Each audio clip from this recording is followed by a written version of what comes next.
Okay, this is a meeting of the Milford Finance Committee. It's Wednesday, February 4.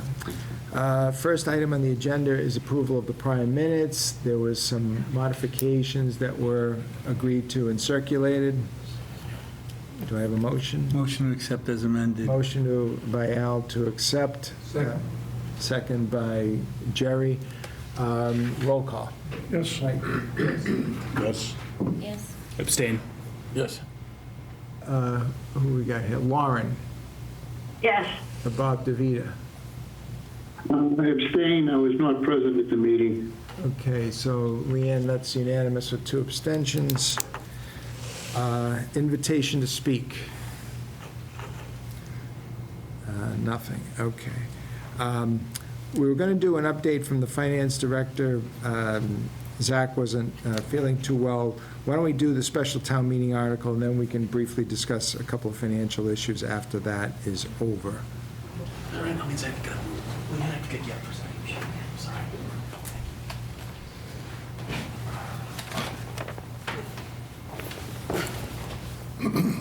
Good evening, gentlemen. How are we doing? Good. Yeah, Zach couldn't make it, he apologizes. Obviously, we have a special town meeting on Monday, the 9th. Can you put it on there, we're gonna look at the rest of the list?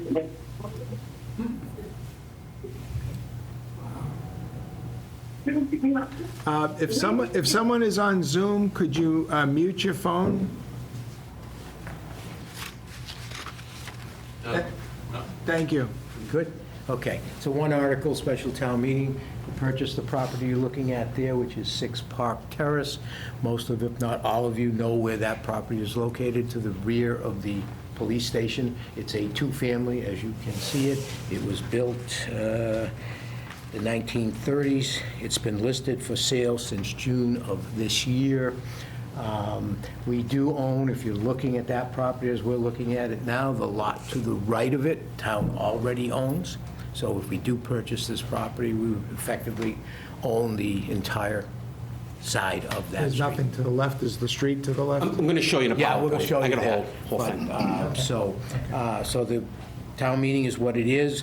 Obviously, due to its location, its proximity to the police department, we feel it would be of tremendous value to the police department, whether it be for parking. A preliminary plan is showing that we could get at least 20 new parking spaces, if that's all we did with it. Robbie will go into more detail as to what else we might want to do with it. I have had conversation with the owners through their broker. It was listed for $659,900. It's assessed at $402 and change. We had an appraisal done, we, the town, it appraised at $520,000. So I did make an offer to the broker to consider, would they sell it to us for the price of $520,000? And the response I got is we were significantly low, and they would not. I had conversations beginning in October, in November, last month, or as most recent as this afternoon, just to see where the parties would be. So that's where we're at this point. Again, the article would be to take it by eminent domain. As far as the funding for it, in speaking with Zach, we'd be primarily using the balance in our sale of real estate account funds, so it's an existing fund. And the appraisal, again, is $520,000. We would have to do, if we're going to do demo, which is probably what we would do, was knock it down, that we would have to demolish it. I did speak with Scott, a real rough estimate. He's telling me $100,000 to demolish, take away. There is some asbestos piping. If you looked at the appraisal that I think I sent to Paul, hopefully you got a chance to look at it. We don't think it's significant. That wouldn't be the bulk of the cost. So the article would be $620,000 to cover the cost of demo, removal of any hazardous material if it's there. So that's what we're looking at. Again, I thought I saw Select Board Member O'Laughlin. He may want to speak to it also. I think this is something he's been considering for a few years now. The property is vacant. I did go into the property with the broker. No one is living there. This family has owned the property, is my understanding, for many, many years, since it's, so that's kind of what we're looking to do. The select board thinks it would be in the town's best interest to proceed. I'm going to let Robbie take it from here for now, and if there's any other questions, certainly we'll try to answer them. Yeah, so just before we get into it, just a quick backstory, and you'll see it as it plays out. You know, I've been back from New York City and in Milford for 20 years, and in my 20 years as a police officer here, I haven't had one person, one visitor, one citizen from town, or one arrestee walk out in the back lot and say, why do you guys have this like this? This is the worst design in the history of designs. And they're right. So once this kind of came a discussion, I talked to as many people as I could on the original building committee when the police department was rebuilt and refurbished over 20 years ago. And I said, why didn't you guys buy that house and do something? And I had got the same answer from everybody. The timing, the increase, it wasn't planned for, but the consensus I got was yes, we wanted to buy that house back then, and we wanted to knock it down. And you're going to see from my PowerPoint that I put together why that is. The other thing, as we go through the PowerPoint, I want you to consider, you know, we just had a significant storm, right? We just had a significant snowstorm. What's that? Oh, side tires. Oh, yeah. So we just had a significant snowstorm. I went into work, and I spent the majority of this significant snowstorm cleaning the cruises, cleaning the cruises, cleaning the cruises, cleaning the cruises. You don't think that that's a big deal, and you're like, yeah, well, I got to go and clean my car every day. Well, when you have to go to calls and respond to calls and do all that, it is a big deal, especially in the winter. The other problem with keeping cruisers running, there's gas. I don't like that. It's money, it's the environment, and it's doing damage to cars. Idling a gas engine is probably the worst thing you can do. But we have to do it in some moderation to keep up with things like this. My long-term plan, and you'll see it in my presentation here, is to have it enclosed out back with solar panel overhang. I want to thank the Sardinia family for helping us, consulting with them on who they used on their properties. We have some pictures of it. The long-term capital planning, because I know how much we all like capital planning, Al, I know you like that. The capital planning down the road is to have this solar structure put in that's going to provide this basic security and take us out of the elements with all these cruisers that we have. Also, it's going to end up paying back the cost of everything within a 10-year period, and it's going to continue us on a green energy path for the police department down the road. And I mean, if you want to be, you know, glass half full person, you could even say at some point it would be able to actually filter money back into the town where, you know, I know you'll know how the, you know, solar panels work. You end up actually making money at some point. We're a long way from that, I understand that. But that's where I want to get, you know, the electric bills that the police department, you know, electricity is a big deal in my budget. So if we can go forward one? Yep.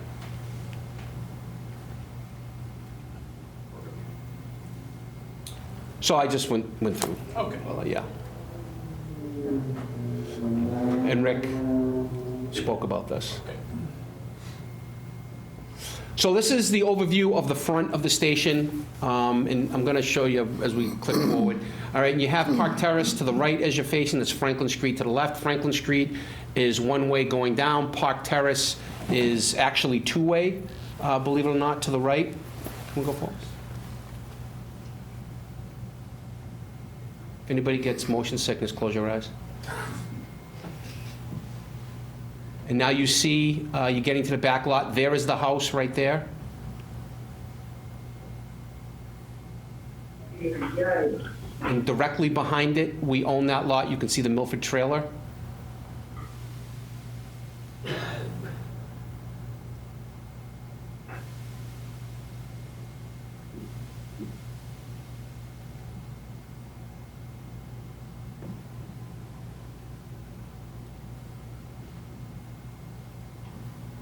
You're going to see the back of the police station, how close it is. That essentially is the back of the police station, if you look at that bottom line of the circle. Go forward. Yep. So it's going to increase the employee parking. This is a big deal. People right now, we move vehicles. The lots in the front of our station are accessible to town businesses, obviously police business. A lot of people park in front of our station, walk across to the post office. It's convenient. They cut right through the park. I'm not interested in changing that, and I think that's a bad idea to take that away from the public that come in to get service from the police department or come into downtown. I think we need to keep that the public parking that it is. That's right, and that's only 4 spaces in front of the police department. These department vehicles that are parked off camera, off our lot, that's true. We are very, very grateful to the bank, Milford Fed, for their graciousness, but it's their lot. We shouldn't be parking municipal vehicles in the bank lot. And they allow us to do it from time to time. Can we go forward? Yep. So here you can see the house, right? That's the back of our police station. There's the house, and we own that lot. You can see that's a police vehicle to the right. By taking that house out, we would have that whole area. That would open all that up. If you can see, now there is the back of our building. Those are the sally ports. And those sally ports right there, when somebody is under arrest, we pull the vehicle into the sally port.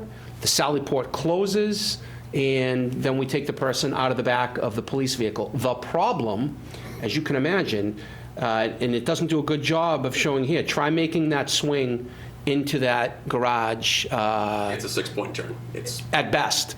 A lot of times, we stop the vehicle outside, open the door, have somebody else come off the road, and we walk the person in, which is not a good look.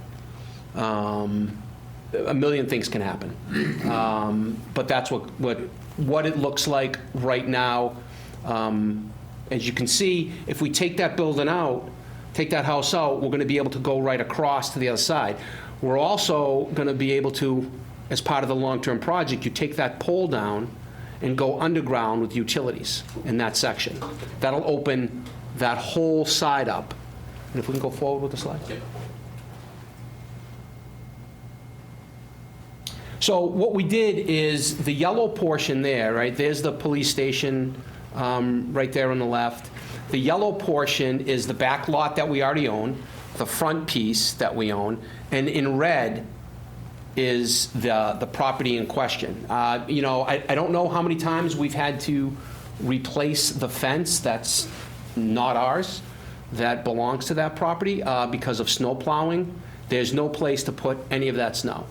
That second yellow square on the right on this. We own. We own that. Yep, we own that. And here's the thing, see all those vehicles across the street?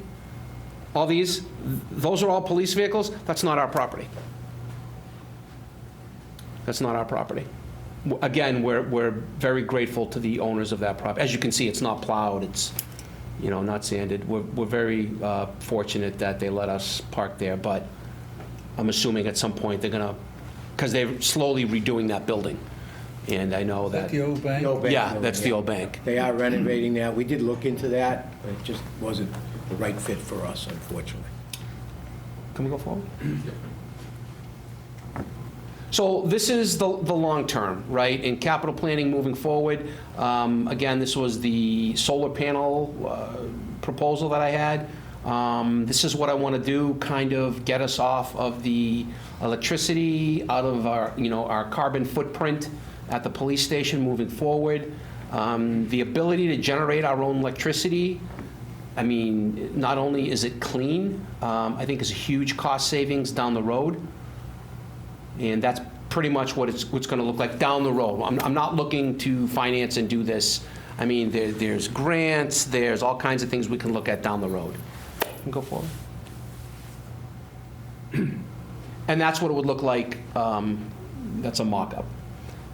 We've certainly outgrown what we had. I mean, if tomorrow, the company who owns this, and that's across the street, those are all police vehicles.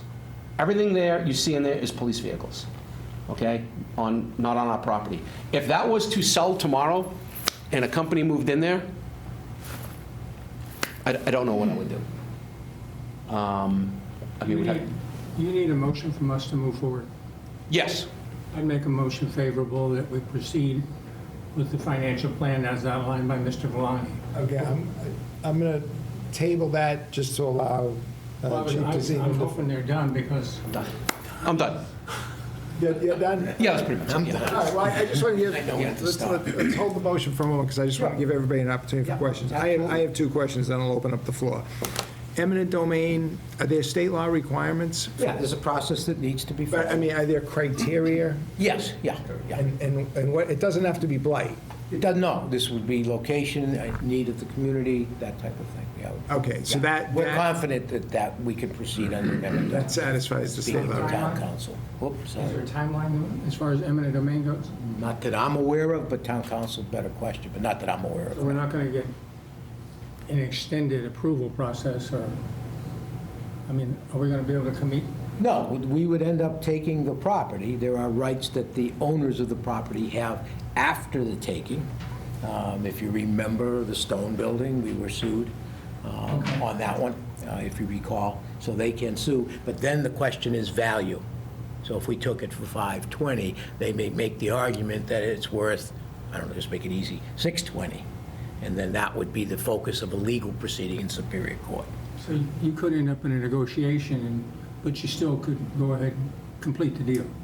We can complete the deal. The question is then what does the property owner do, if anything? Yeah, correct. Okay, my second question is, I don't really appreciate the monetary aspects of the article. Are you asking for an advance from the town financially, or are you just asking for authorization to do an eminent domain?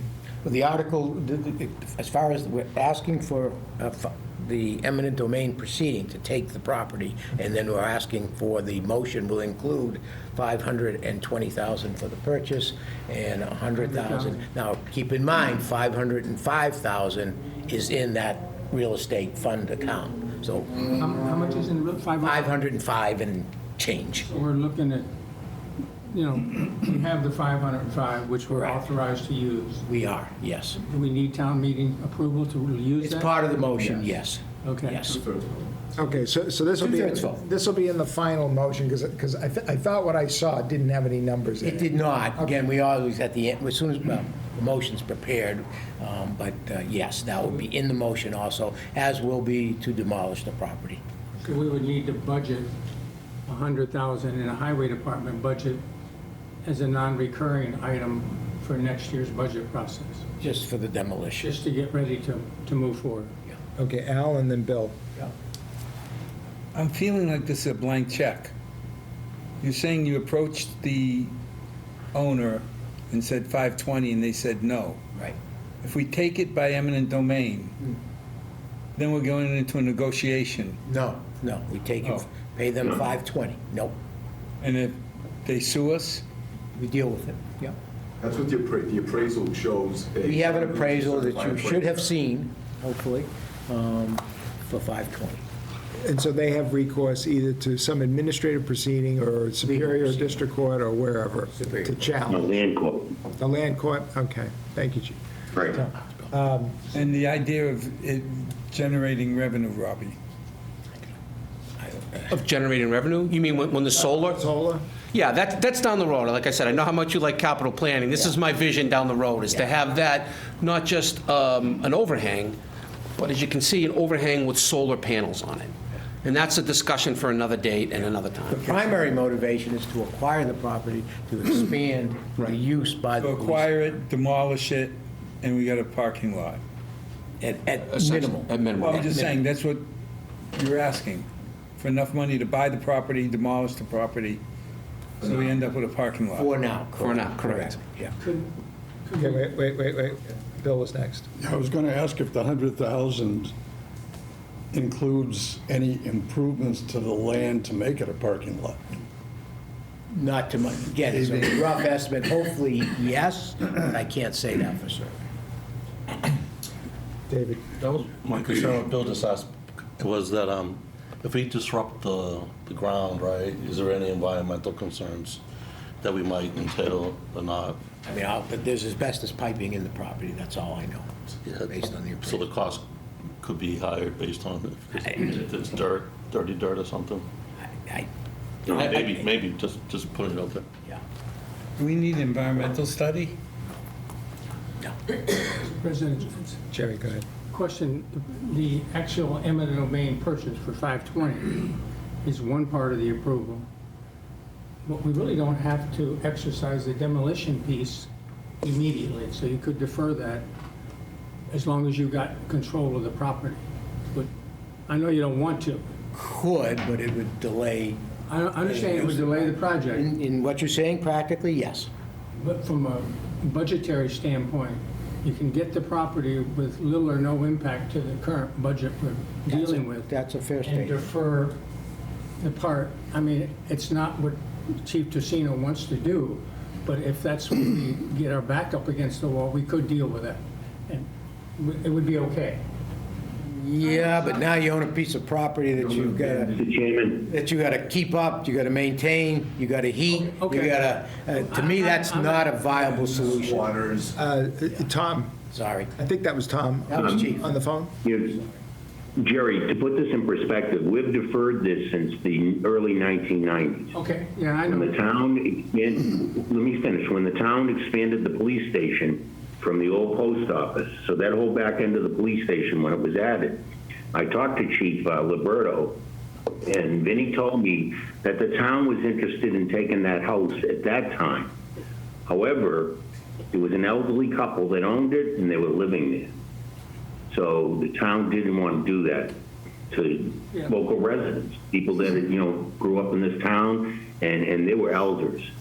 Back in the early 2000s, to show you how far back, Lou Salazzi was the town administrator. We actually, the elderly parents had passed away.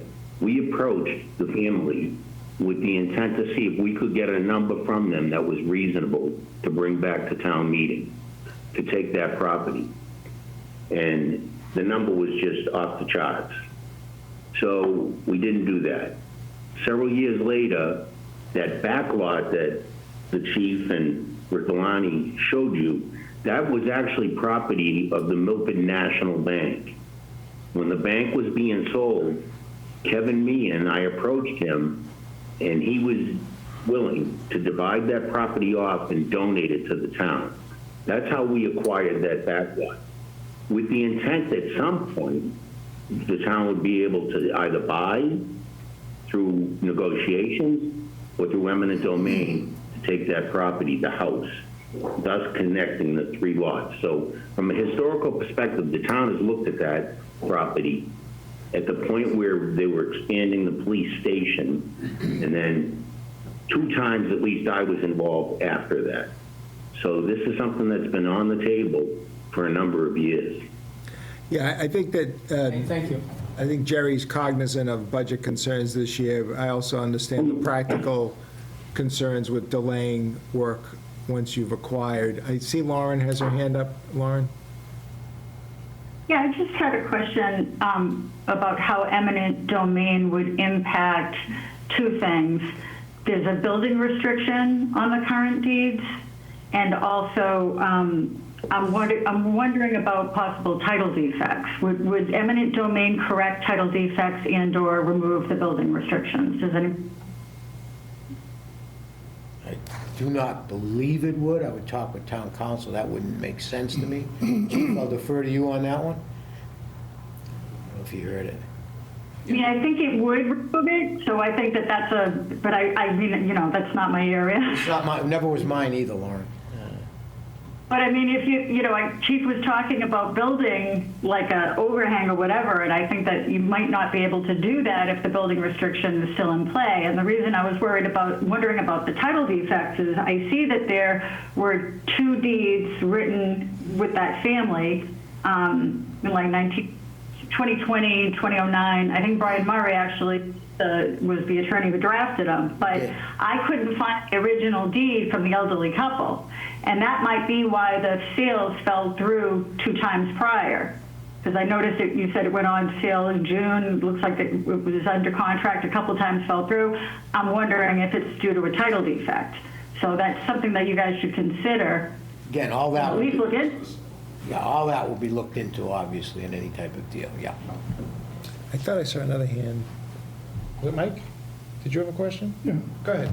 Could I assume that there would be a site plan presented to the planning board at some point in this process to address things like drainage, pole removal that you mentioned, HP parking, a lot of matters is going to be addressed. Will there be a site plan? Oh, yeah, that would be a site Absolutely. plan We'd for have to all go of through it. Oh, National yeah. Grid to either relocate or Yeah. remove the pole. Most assuredly, if we're going to put solar Oh, yeah, panels yeah, all on, that. you're going to It's have to gonna- go through the normal processes that anybody else would have to go through.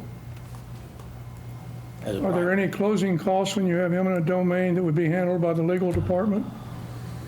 They would handle everything. All of it be internal, no consultants or additional Oh, no, no. outside no, talent? No. It would be handled by our town council. All right.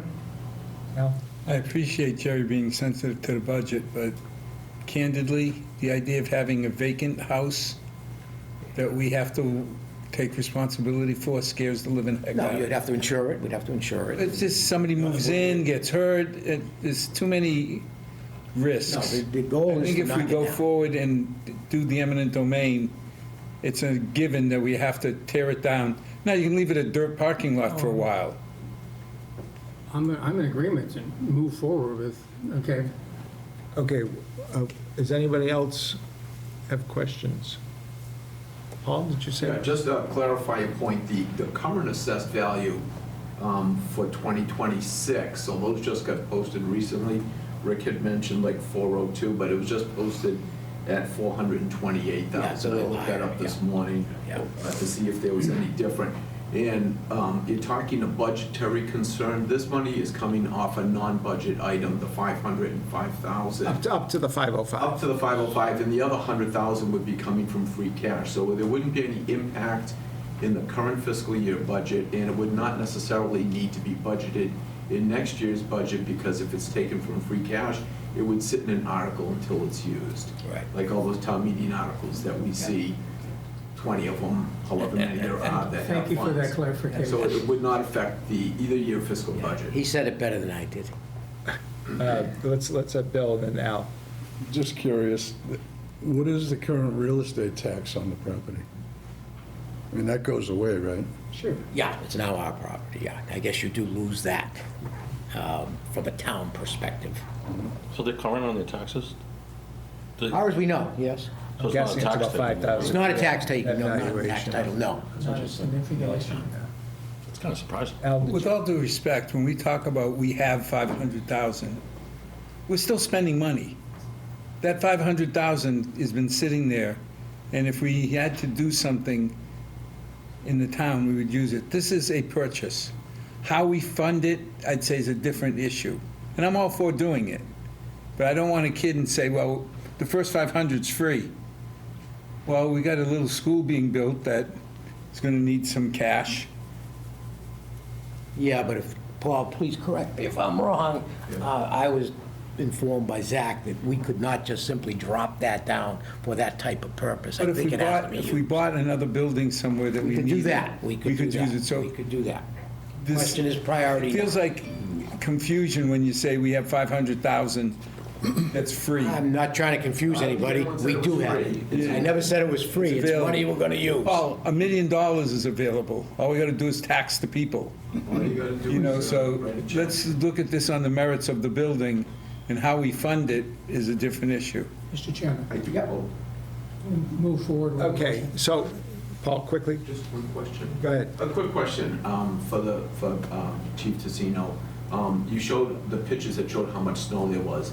How many spaces are you guys losing when you have to try to plow the lot and get cars in and out and have 25, 30 vehicles all over the place and 16 inches of snow? So to me, it seems like that itself is an issue where you have no extra space. Those are tight streets on both sides, and it's kind of a tight spot if you ever drive in that area. Simple answer is if, Carlos Benjamin and his crew, and if Scott Christofouli and his crew can't get over there as quick as they do and work as hard as they do, I lose it all. Yeah. Everything out back is gone. Because where do you push it? Where do you push it in between two? There's a street on the other side. I mean, at first look, you think you can come in, drop the plow, and push off to the sidewalk. No, that's Franklin Street. Can't do that. So you get a storm like we had, everybody worked really hard, and believe me, I'm grateful. But the short answer is you lose it all. Yeah. I'll second Jerry's Okay. motion. Thank you. Okay. We have a motion, we have a second, we've had discussion. I'll call for a roll call. Mike? Yes. Jerry? Yeah. Bill? Yes. Al? Yes. Yes. Dave? Bob? Favorable. Lauren? Approved. Thank you very See you much, Monday appreciate And it. See you Monday. Get the word out. That's only 600,000, what the hell? No, it's not yours. Blasphemer. Thank you. Thank you for your hard work. Thank you, Paul, for the clarification. Okay, so, as I mentioned earlier, Zach couldn't make it. The one point I wanted to make, and I don't want to go too deeply into this tonight because the line item is not very descriptive, but the governor's budget, as everyone may recall, is the preliminary number that comes out. Then there's some bobbing and weaving with the House and the Senate, and we usually don't get clarity on this until May or June, but oftentimes the numbers don't materially change from the governor's budget. The governor's budget had a state aid increase this year projected to be less than 1%. Correct, Paul? Less than 1%. 0.6%. I thought that was chapter 7. That too. When you go to the bottom line, it ends up being about the same. Okay. You know, we can quibble with the percentage point, but that's generally what we're talking about. And last year it was 10%. Overall, 10%, chapter 70 was 11.7. Okay, so that's a multi-million-dollar swing. So we can expect to have some difficulties in budget season dealing with this. People should take a look at their departments. If they have any thoughts on things that we may need to consider, you know, that will be coming up in March and April. There's nothing really to do tonight except to make people aware that this is a potential issue. I don't really have anything more to say about that. Was there anything else that Zach wanted to talk about tonight in terms of the finance update? I think it was just putting that out front Okay. and making sure the source of funding was understood with that 500,000 where it exists. Oh, for the town meeting It's a article. special revenue account. Mike, did you have a I'm question? wondering if Zach will reissue his letter to the department heads, given these new numbers on the cherry sheet, where he may need to tighten those numbers up a little bit? That's a fair question. Paul, do you want to just follow up with Zach on that? Because I think it's Tom actually that sends the letter Or out. Tom? Tom sends the letter out, but I think, are we supposed to have a chairman's meeting on Monday? Yeah, I'm told that there's a tentative meeting scheduled for Monday. I don't know how much clarity that's going to bring to anything. It might just so that there's. Perhaps I can address. Send something out. Yeah, I think that's a fair point. So, good question, Mike. Let's hold that in abeyance for the moment, but, Chairman? yes, Jerry. Question or clarification. You said last year, 11% increase? It was about 10, give or take? Do you have the numbers in front of you? I know Paul? it was a lot, but I never Yes. really crunched that number. Total was 10, chapter 70 was 11. That's a $70 million number, 10% versus 1%. Oh, it's like a phenomenal swing. It's incredible that you could miss the mark that bad, okay, and impact state and local budgets statewide. I can't. Well, I don't know, and maybe we can get clarity at a future meeting, if they provide any basis for that number. I know that, I think it was reported to us several months ago that school enrollment is down. Well, okay, but So I don't know that how doesn't much. mean the budget goes away. The expense doesn't go away. Understood. Well, they may think some of the expense should go away. Certainly, you can quibble with the magnitude. Okay, but that's not 11%. Yeah. Okay, what's our school budget? Close to 70 million now? Probably all of that All right of- now. Yeah. maybe more. 79.6. We haven't- 79.6, yeah. We haven't faced this. So 10%, that's $8 million Jerry, if you remember, you were around in 2003 when Romney did this to us. Oh, I was, Morganelli was chairman at the time, am I And correct? This was the hardest thing because the school committee No, that's just had to incredible. face literally cuts because 80% of their budget's personnel, which is hardwired at 2 to 3% a year. If you're only going up 1% total, that's essentially a 2% cut, not an increase.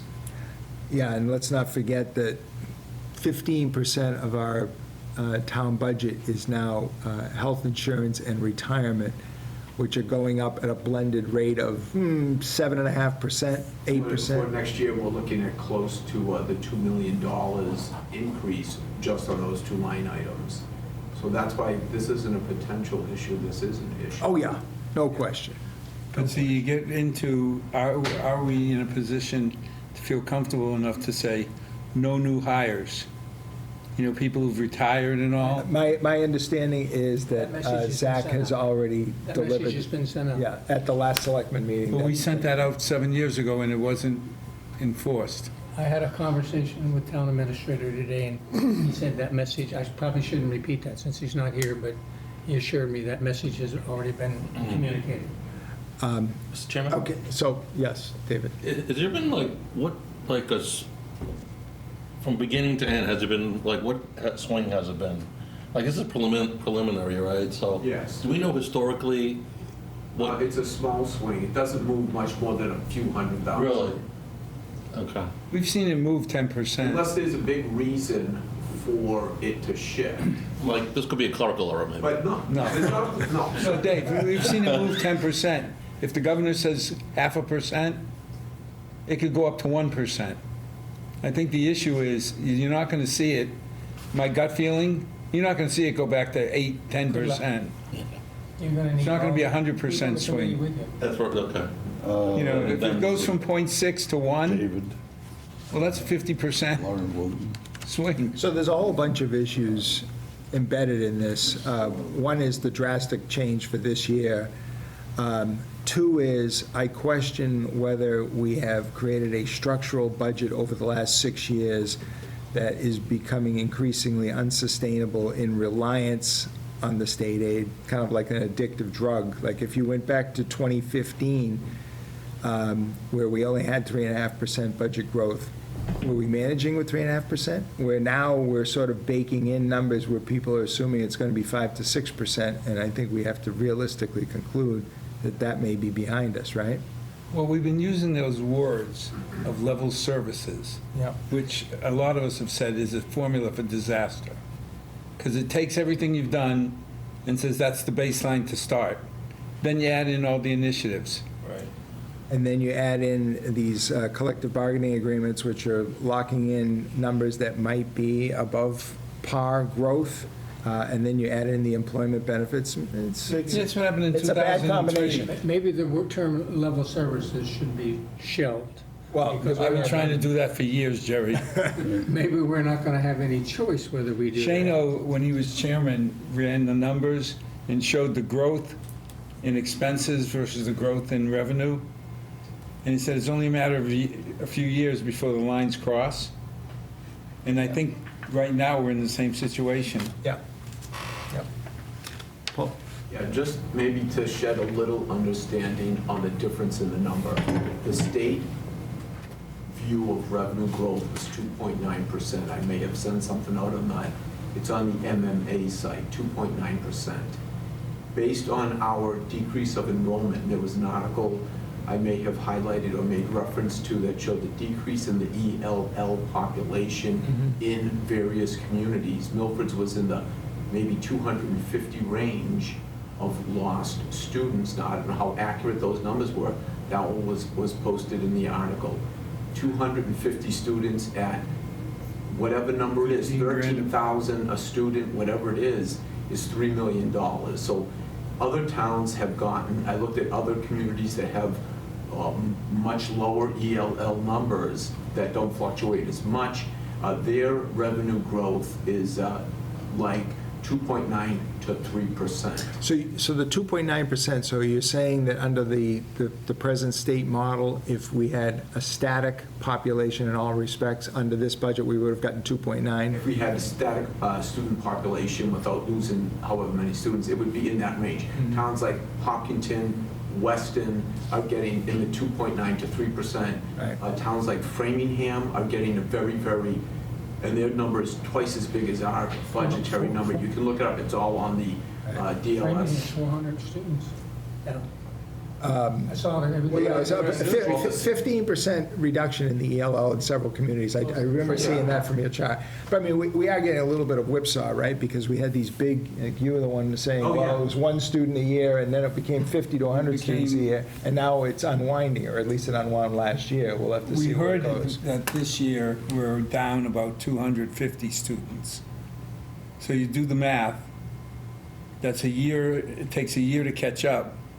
So 250 minus times whatever it is, For the state money, 1350. it's $3 million. I recall Craig Consigli being here a while back saying there was 100 students. Was that for the prior year? That was this year. But it's not 100, it's 250? I'm not sure if that was last year, but my understanding was we went from 4,400 to 41 something, 4,200. Yeah, that's a big difference. But, So Paul's number, you use a per student of 13,000? I don't know exactly Well, what I'm the not- I'm state not- reimbursement number is, but the state gives you so many $1,000s per student, and they agreed to increase the per student amount by, I think, something like $75. So it's in that, it could be 12, 13, or 14,000, but even if it's 10,000, if you lose 250 students, it's $2.5 million, but it's closer to the $3 million number. Okay, that's a And that very, would that's explain the difference. a very interesting number. I mean, It varies always depending on what going in, student. going up. Now, all of a sudden, you got to look at the reverse of it. And I would tell you, if it's a middle school student, they give you X. If it's a high school student, they give you Y. So it varies around the, I think, I don't need 13,000. I just need the $13,000 number times, I can deal with the variances, okay? I just got to But get it's the still $3 median. million that we're probably going to lose in state At aid. least two, maybe 2.5. yeah. Okay, All right, well, stay tuned, I guess, on that. it's going to be a tough year. Yeah. Buckle up. The last item I have on the agenda, to the extent anyone has anything to add, we had a little discussion at the end of the last meeting about prior town meeting articles. To remind everyone, there is $9 million sitting unexpended in town meeting articles, and some of those articles go back multiple years.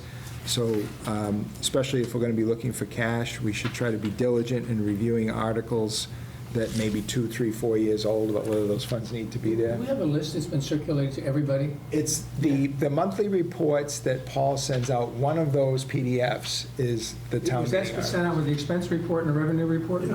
Okay, One says I'm- TM articles, one I had says it up a school minute ago, I articles. just missed it, I'm sorry. Mr. Chairman, In the schools articles. Yes, David? I spoke to the director of IT, and he cannot give back the money. He's going to be using it. How old is it? It was like 28,000, a couple of years old. Thank you for the update. Oh, okay. Who? There may- IT's got some There may be 28,000. There may be some money coming from general government, but Okay. may. May.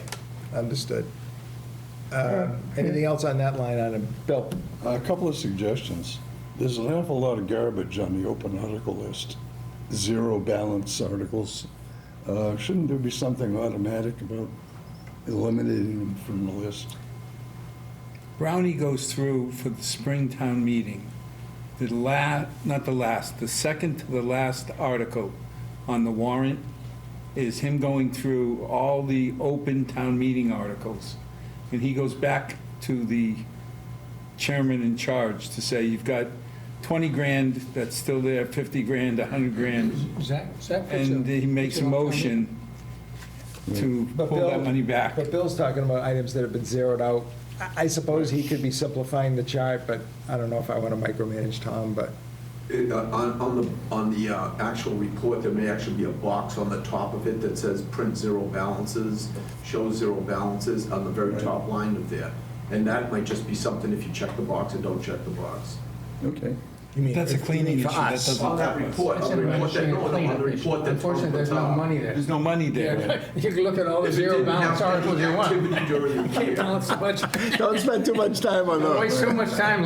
Let Zach and Tommy and Brownie do that. Yeah. A second thought is, shouldn't we be asking each department to update periodically, like quarterly, where they are with certain articles? Well, I think this is an opportunity when people are dealing with individual departments to do the ask. I mean, Tom Brown, I think he had said earlier that he occasionally asks as well, but I don't think this is necessarily something we've done in the past, but I think we should do it every year. The reason why we didn't do it in the past is we didn't have to.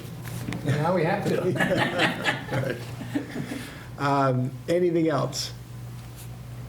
Oh, the other thing is that money won't be available this year. I don't know how quickly it takes to close out an article. Could that become an article for this, for the May It meeting? would be during the May meeting, it closes out, it would become available, July once 1. free cash is certified. October, September, that's what I'm saying, it'll be next year. Yeah, end of August, September, those funds. It'll be become next available. year's budget, not this year's. But, you know, one thing again, I don't want to get too far ahead of myself, but, you know, that $1,750,000 that we always put as a placeholder, that could be adjusted if we know that there's going to be additional free cash That's what we coming do in. every year now. That's what we do. When Brownie puts the article on the May warrant, the town votes to pull that money back, it falls to free cash in May, and it's considered part of the free cash certification for October. So we've been doing that every year. Yeah, but what I'm saying is we might be able to allocate a little less if we know that some articles are going to be closing out that are going to come up, that's going to free up in the fall. We could. Yeah, I mean, it's just a We thought. shouldn't be talking about free cash at this point because we have no way of predicting No, I what's understand. going to happen. I understand.